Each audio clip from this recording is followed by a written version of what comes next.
Sir, क्या किसी तरीके का कोई थ्रेट है सनातन धर्म को, जिसके चलते इस आयोजन को आपको करना पड़ा, और अगर है तो किस तरीके का?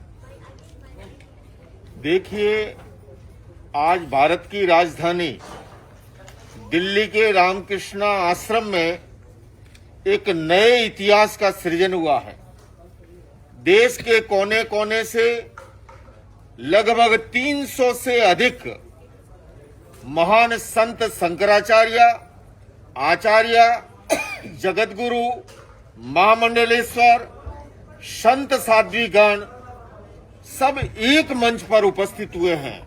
और ये हमारी भारतीय संत महापरिषद के बैनर तले सबसे बड़ी बात है कि सह आसन, सह चिंतन, सह मंथन प्रातः 10 बजे से शुरू हुआ और लगभग अभी 6 बजने को जा रहे हैं।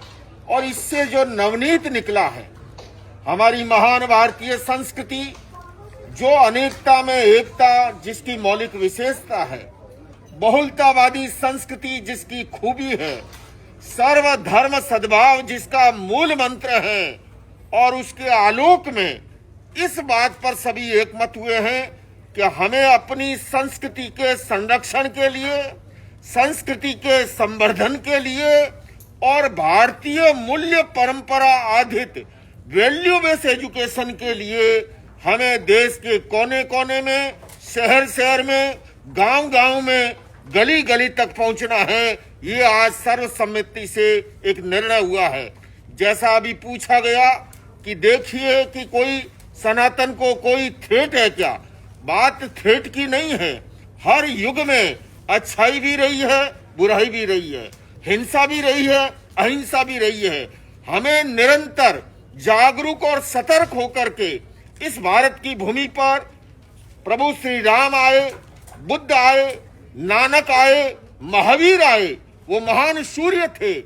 आज उनकी अनुपस्थिति में इन सारे संतों ने ये हमारी संस्कृति और अपसंस्कृति का जो दिए और तूफान की लड़ाई हम पूरे विश्व पटल पर देख रहे हैं, ऐसे में हमारी संस्कृति का दिया संरक्षित कैसे रहे, उसके लिए संत सारे एकजुट हुए हैं।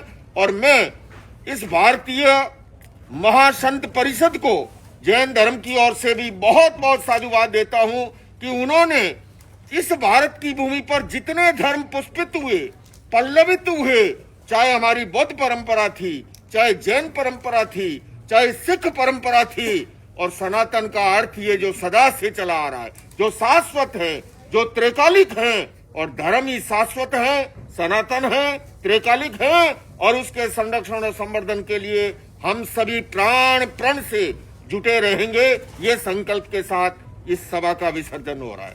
ओम शांति। आपके जैसे एक संत है राजनीति में, योगी आदित्यनाथ जी, उन्होंने कभी एक मंच पे कहा था कि सनातन धर्म में शास्त्र और शस्त्र दोनों चलाने का उपदेश दिया जाता है। शास्त्र तो बहुत हो गया, शस्त्र कब चलाने को मिलेगा?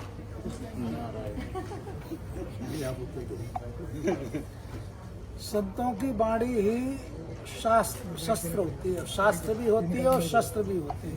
और उसका प्रतीक उदाहरण देखना हो तो रामलीला के मैदान में यही रजोवरण जो है जीव की रक्षा के लिए है, लेकिन उस समय AK-47 का रूप भी इसने धारण किया है। जब भी हमारी संस्कृति को कोई चुनौती मिलेगी, जब भी हमारी धर्म पे अंगुली उठेगी, तो हमारे ये संत जो हैं, जो मार्गदर्शन करते हैं पुरुषार्थ का, पराक्रम का, साहस का, उस साहस से हम हर चुनौती पर विजय प्राप्त करेंगे। धन्यवाद। जय श्री राम, जय श्री राम। भारत माता की जय,